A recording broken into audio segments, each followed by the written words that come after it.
नमस्कार, आप देख रहे हैं आईबीएन न्यूज़ नेटवर्क और मैं हूं आपके साथ ज्योति राठौड़। आज हम बात करेंगे विनोद खन्ना के बारे में। जी हाँ, अपनी रौबीली आवाज़, दमदार कदकाठी और पूरी इच्छा शक्ति से हर काम को करने वाले विनोद खन्ना, जिन्होंने फिल्मी पर्दे से लेकर राजनीति तक हर जगह अपनी छाप छोड़ी है। आज ही के दिन यानी 6 अक्टूबर 1946 को विनोद खन्ना का जन्म हुआ था और 1947 के बाद विभाजन में विनोद खन्ना की पूरी फैमिली पेशावर से मुंबई शिफ्ट हो गई थी। तो आज हम उनके फिल्मी करियर के बारे में बात करेंगे।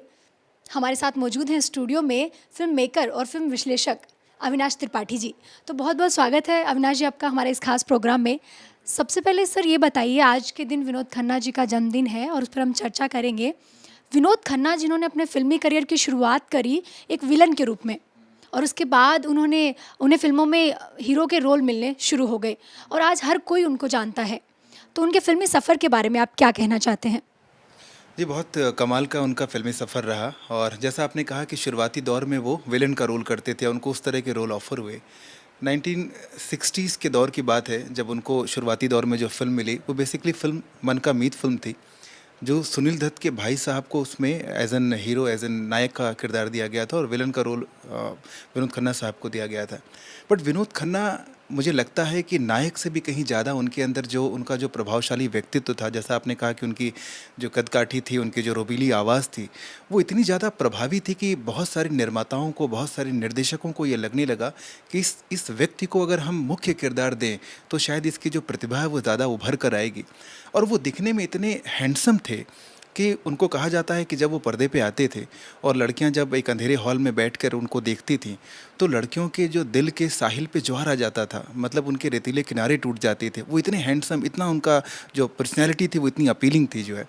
तो बहुत जल्दी ही वो शिफ्ट कर गए एक विलन के रोल से मुख्य किरदार के अंदर। और 70s की शुरुआत आते आते उनको ऐसे किरदार ऑफर होने लगे जो मुख्य अभिनेता के थे, या अगर वो नेगेटिव टच भी था तो उसके अंदर भी उनका जो किरदार वो बड़ा उभर के आने लगा, उसको बड़ा इंपॉर्टेंस दिया जाने लगा। और एक वक्त का था जब सुनील दत्त के बाद अगर कोई सबसे हैंडसम डाकू का या डकैत का रोल करता था तो विनोद खन्ना का नाम उसमें आने लगा। तो ये ट्रांसफॉर्मेशन जो उनका विलन से एक मुख्य किरदार या एक अभिनेता का हुआ, उसमें उनका जो व्यक्तित्व था, उनकी जो पर्सनैलिटी थी, उनकी जो आवाज़ थी, उसमें बहुत हीरोइज़्म था, उसमें बहुत नायकत्व था, जिसकी वजह से उनको इस तरह के किरदार ऑफर होने लगे। जी। तो जिस तरह से आपने बताया कि उन्होंने बहुत ही उम्दा किरदार निभाए अपने फिल्मी सफ़र में, बहुत सारी फिल्में की और उस समय में डाकू के जो रोल थे वो भी इतने हैंडसम जो विनोद खन्ना जी थे उनके रूप में लोग देखना पसंद करते थे। लेकिन उनके मरणोपरांत उनको दादा साहेब फाल्के अवार्ड से सम्मानित किया गया। क्या आपको नहीं लगता कि ये इतने बड़े पद से उनको उनके जीते जी सम्मानित करना चाहिए था? मतलब फिल्म इंडस्ट्री ने उनको उनके मरणोपरांत ही इस अवार्ड से सम्मानित किया। जी, बिल्कुल सही आपने कहा। मुझे लगता है कि 4 दशक से भी ज़्यादा विनोद खन्ना साहब ने भारतीय फ़िल्म इंडस्ट्री को दिए और उनकी बहुत सारी ऐसी फ़िल्में हैं जिन्होंने जो मुख्य धारा से लेकर वो जो आर्ट फ़िल्म थी वैसे भी उन्होंने फ़िल्म की, और जितने भी सिनेमा के पक्ष होते हैं उसमें बड़ी मजबूती से अपना योगदान दिया। ऐसे किसी व्यक्ति को जिसका 4 दशक से भी ज़्यादा का योगदान फ़िल्म इंडस्ट्री को रहा हो और जिसने बहुत महत्वपूर्ण फ़िल्में भारतीय फ़िल्म इतिहास को दी हों, उसको बजाय कि उसके मरने के बाद सम्मानित किया जाए या उसके योगदान को याद किया जाए, इससे बेहतर ये होता कि उनके जीते जीते उनके योगदान को ध्यान में रखते हुए उनको दिया जाता। पर कई बार होता है कि हमारी फिल्म इंडस्ट्री में बहुत सारे अलग अलग तरह के कलाकार हैं, उसमें कुछ तकनीकी पक्ष के कलाकार हैं, कुछ निर्देशक हैं, कुछ एक्टर अभिनेता हैं, तो कोई एक महत्वपूर्ण व्यक्ति कभी छूट जाता है। तो मुझे लगता है सरकार से एक बड़ी भूल हुई, कहीं उनसे छूट गया उनका नाम और उनके मरने के बाद फिर उनको शायद ध्यान आया कि ऐसे बड़े कलाकार को हमें सम्मानित किया जाना चाहिए था। और उनके योगदान को देखते हुए मेरा ये मानना है कि 90s के दशक में ही उनको ये पुरस्कार या ये सम्मान भारत सरकार की तरफ से मिल जाना चाहिए था, क्योंकि बहुत सारी फिल्में 70s का एक ऐसा दौर था जिस दौर में कहा जाता था कि अमिताभ बच्चन का प्रादुर्भाव हुआ, अमिताभ बच्चन भारत के सबसे बड़े सुपरस्टार के रूप में उभर कर आए। बट उस दौर में भी अमिताभ बच्चन के सुपरस्टारडम को चुनौती देने वाला कोई शख्स था, कोई चेहरा था, कोई व्यक्तित्व था, तो वो अकेला विनोद खन्ना का था। और कहा जाता है कि 70 के दशक में कई बार ऐसा हुआ कि सुपरस्टार अमिताभ बच्चन के सिंहासन को हिलाना, बुरी तरीके से हिलाने का काम विनोद खन्ना साहब ने किया था। और एक इंडस्ट्री में भी कहीं ये बात हो गई थी कि बहुत जल्दी शायद सुपर सीड करने की सिचुएशन में विनोद खन्ना साहब आ जाएंगे जो है। तो और बाद में कुछ उनके अपने व्यक्तिगत जो फैसले थे, शायद उस फैसलों ने उनको कहीं पीछे रोक दिया, अदरवाइज शायद उनका मकाम कहीं और होता। तो जैसा कि आपने बताया कि अगर अमिताभ बच्चन के सिंहासन को हिलाने का अगर उस समय किसी ने कड़ी कंपटीशन अगर किसी ने दिया तो वो विनोद खन्ना ही थे। तो 1968 से 1979 तक मतलब 10 से 11 साल फ़िल्मों में इतना काम करने के बाद, इतनी स्टारडम कमाने के बाद उन्होंने संन्यास की ओर कैसे उनका रुझान हुआ? क्या सोचा उन्होंने कि वो ओशो के विचारों से इतना प्रभावित हो गए कि वो प्रेस कॉन्फ्रेंस करके और घोषणा करके कि मैं पूरी तरह से फ़िल्म इंडस्ट्री को छोड़ रहा हूँ और अमेरिका जा रहा हूँ। तो इस पर आपका क्या कहना है? मतलब क्या उनके विचार रहे होंगे इस बारे में? हाँ, उनके अंदर क्या रहा ये तो बड़ा मुश्किल जानना है, लेकिन मुझे लगता है कि आम तौर पे क्या होता है कि जब हम सफलता के शिखर बिंदु तक पहुंच जाते हैं, उसके चरम स्पर्श तक हम पहुंच जाते हैं, तो हम बहुत अकेले हो जाते हैं। सफलता आपको दुनिया से बहुत अलग-थलग कर देती है और वो ऐसा वक़्त होता है जब आप एहसास करते हैं कि मेरे पास आज सब कुछ है, मेरे पास आज दुनिया में बहुत ज़्यादा नाम है, पैसा है, लेकिन कहीं कोई ऐसी चीज़ है जो आपसे छूट जा रही है। वो एक अंदर जो आपके अंदर एक वितृष्णा पैदा होती है और आपको समाज को अलग तरीके से आप देखना शुरू कर देते हैं।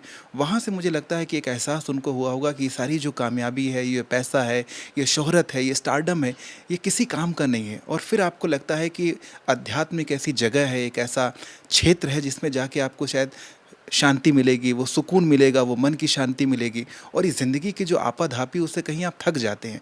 तो मुझे ऐसा लगता है कि विनोद खन्ना साहब ने ये 12-13 साल उनका जो स्टारडम का रहा, उसके बाद उनको लगा कि शायद मैं इस रैट रेस में दौड़ रहा हूँ, जिसमें शायद मैं पहले आने की कोशिश कर रहा हूँ, लेकिन ये मुझे कुछ ऐसा हासिल करके नहीं देगी क्योंकि जो भी कामयाबी है, वो बड़ी मैटेरियलिस्टिक कामयाबी है, वो बड़ी भौतिकवादी कामयाबी है, जिससे हटकर शायद वो कहीं मन की शांति के लिए, सुकून के लिए वो आगे जाना चाहते थे।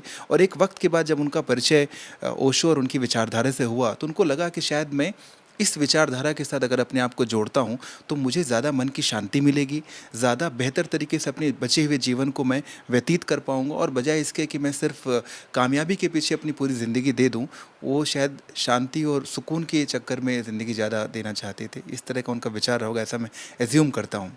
जी। इतने बड़े सुपरस्टार ने संन्यास ले लिया। लोग वैसे ही बहुत सरप्राइज़ थे उस वक़्त और उस दौर में मतलब इतने साल के करियर में इतनी अच्छी फ़िल्में करने के बाद ये बहुत अजीब चीज़ थी उस दौर में। लेकिन 5 साल तक अमेरिका में संन्यास लेके और ओशो के अनुयायी रहने के बाद उन्होंने फ़िल्मों में वापसी क्यों की? उन्होंने इंसाफ फ़िल्म से डिम्पल कपाड़िया जी के साथ काम किया, तो क्या वो चमक-धमक, वो स्टारडम क्या उन्हें वापस अपनी ओर खींच रहा था? वो फ़िल्म इंडस्ट्री जिस चीज़ की उनको आदत थी, क्या वही सब उनको वापस खींच के सन्यास के वापस फ़िल्म इंडस्ट्री में लेके आया बॉलीवुड में? मुझे लगता है कि इसमें दोनों ही चीज़ें हैं। एक तो चीज़ शायद अध्यात्म से या जो वो सोच कर अध्यात्म की तरफ गए थे, वो बहुत जल्दी उनका मोह भंग होने लगा। उनको लगा कि शायद जिस चीज़ की तलाश में मैं यहाँ पर आया हूँ, जो मन का सुकून जो मैं चाहता हूँ, जो शांति चाहता हूँ और जीवन को जो अलग तरीके से मैं व्यतीत करना चाह रहा हूँ, शायद वैसा कुछ हो नहीं रहा है।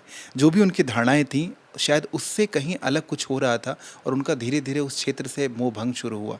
और दूसरा ये भी है कि स्टारडम का एक ऐसा नशा होता है या स्टारडम कहीं न कहीं आपके ऊपर इस तरीके से हावी भी हो जाती है कि बहुत दिनों तक उससे दूर रहना एक व्यक्ति का जो जिसने स्टारडम को और शिखर को इतने नज़दीक से देखा हो, वो बड़ा मुश्किल हो जाता है। तो 4-5 साल के दौर में जब ये दोनों ही चीज़ें होने लगी, एक तरफ उनको पुरानी ज़िंदगी पुकारने लगी और दूसरी तरफ उनका नए रास्तों से मोह भंग होने लगा और एक वक्त के बाद उनको लगा कि वो उसी उसी ज़िंदगी में शायद वापस जाना चाहते हैं, जहाँ पे शायद उनको दुनिया एक अलग तरीके से नाम से जानती थी, एक पहचानती थी, एक शोहरत थी और उनको लगा कि ये 5 साल जो उन्होंने अध्यात्म के लिए दिए, उसमें उन्होंने बहुत कुछ कमाई की होगी अध्यात्म की, लेकिन वो शायद उनको नहीं मिल पाया जिसकी तलाश में वो गए हुए थे।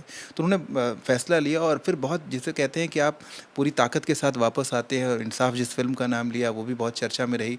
उसके बाद दयावान फ़िल्म आई, बहुत सारी ऐसी फ़िल्म आई जिसमें वो लौट कर उन्होंने बहुत प्रभावशाली तरीके से दोबारा अपनी उपस्थिति दर्ज कराई और ये बताया कि विनोद खन्ना अभी चूका नहीं है, विनोद खन्ना अभी उसका करियर ख़त्म नहीं हुआ है, उसकी क्षमताएं कम नहीं हुई हैं। वो अध्यात्म में वापस जब लौट कर आया है तो उसकी शक्ति में कहीं वृद्धि हुई है, उसकी शक्ति में, उसके स्टारडम में, उसके अभिनय कला में किसी चीज़ में कोई कमी नहीं आई है। जी। तो जैसा कि आपने बताया कि जो भी उनका फ़िल्मी करियर था उसके बाद उन्होंने इतनी अच्छी फ़िल्में की है ओशो के अनुयायी रहने के बाद, लेकिन लोग कहते हैं कि वो हर काम को बड़ी ही इच्छा शक्ति के साथ करते थे। भले ही वो संन्यास लेना हो, भले ही वो फ़िल्में करना हो या फिर भले ही वो राजनीति में आना हो। राजनीति में भी लोगों ने उतना ही स्वागत किया जितना शायद फ़िल्मी पर्दे पर किया। तो वो बहुत अच्छे एक राजनीतिज्ञ भी रहे, तो उस पर आपका क्या कहना है? मुझे लगता है विनोद खन्ना साहब की जो शख्सियत है, उस शख्सियत की सबसे बड़ी कमाल चीज़ ये है कि वो एक पानी की तरीके से थे। वो बहुत जल्दी अपने आप को किसी भी नई परिस्थितियों में ढाल लेते थे। जैसे आपने कहा कि हर क्षेत्र में उनका बहुत अच्छा स्वागत हुआ। वो जब एक विलन के किरदार को निभाते थे तो एक जितनी भी एक नेगेटिविटी किरदार की होनी चाहिए, उसको वो उसमें ढाल लेते थे। जब वो हीरो बने तो वो सारी उन्होंने चीज़ें अपने पर्सनैलिटी में वो चेंजेस लेकर आए। जब वो ओशो के पास गए तो एक आध्यात्मिक आदमी को जिस वेशभूषा में रहना चाहिए, जिस तरह के चरित्र का पालन करना चाहिए, वो सारी चीज़ें उन्होंने की। और जब उन्होंने राजनीति में जाने का फैसला किया तो बहुत सुघड़ तरीके से उन्होंने अपने आप को एक बेहतरीन राजनीतिक भी साबित किया। और सिर्फ उनका जो सफ़र था वो एक इलेक्शन जीत कर एक सांसद तक नहीं रहा, बल्कि वो 3-4 बार सांसद भी हुए और 2 बार मिनिस्टर भी हुए। तो उन्होंने हर काम को बहुत लगन के साथ किया, हर काम में अपनी पूरी क्षमता दी और जितनी भी उनकी उनकी शक्ति थी, उस शक्ति का इस्तेमाल करते हुए हर क्षेत्र को ज़्यादा घनीभूत किया, ज़्यादा मजबूत किया। ये उनकी खासियत थी। विनोद खन्ना के बारे में एक चीज़ और चर्चाओं में रहती है हमेशा, उनके जाने के बाद भी कुछ बुक्स भी आई है। उनके अनुसार कि विनोद खन्ना बहुत दरिया दिल थे, वो बहुत दयावान थे। जिस फ़िल्मों में वो काम करते थे, अगर उनके प्रोड्यूसर को आर्थिक मदद भी चाहिए हो, तो विनोद खन्ना खुले दिल से करते थे। देखिए, मुझे लगता है ज़्यादातर जो कलाकार होते हैं वो बहुत संवेदनशील होते हैं और जो संवेदनशील कलाकार होता है वो उसके दूसरों के जो दर्द होते हैं, दूसरों की जो परेशानी होती है उनको बहुत जल्दी फ़ील करता है। विनोद खन्ना साहब भी बहुत और जैसी उनकी फ़िल्म थी दयावान, उसका जो चरित्र है वो बहुत कुछ उनकी व्यक्तिगत ज़िंदगी से भी मेल खाता है। और वो बहुत दरिया दिल जैसा आपने कहा बहुत थे। और आस-पास भी सिर्फ़ ऐसा नहीं कि जो फ़िल्म फ्रेटर्निटी के साथ उन्होंने बहुत सारी मदद की चीज़ की, बल्कि अपने क्षेत्र जहाँ गुरदासपुर जहाँ से वो लगातार चुनाव लड़ते रहे, उस क्षेत्र के भी बहुत सारे ऐसे लोग थे जो ज़िंदगी के बहुत परेशानियों से गुज़र रहे थे। उनको भी आउट ऑफ द वे जाके विनोद खन्ना साहब ने मदद की। अपने बॉम्बे में भी फ़िल्म फ्रेटर्निटी के अलावा जो नॉर्मल लोग थे उनको भी बहुत उन्होंने मदद की। तो वो समाज में चाहते थे कि उनका कंट्रीब्यूशन सिर्फ एक अभिनेता के तरीके से ना याद किया जाए, बल्कि एक बेहद ज़िम्मेदार और एक अच्छे सामाजिक व्यक्ति के तरीके से भी वो जाने जाएँ। और इसी के तहत वो लगातार प्रयास करते रहते थे और लोगों की मदद करते थे। तो ये थी विनोद खन्ना के जीवन पर अविनाश त्रिपाठी जी से हमारी खास बातचीत। आपके सामने फिर हाजिर होंगे एक और अभिनेता के जीवन के बारे में चर्चा करने के लिए। तब तक मुझे दीजिए इजाज़त। नमस्कार। हो गया।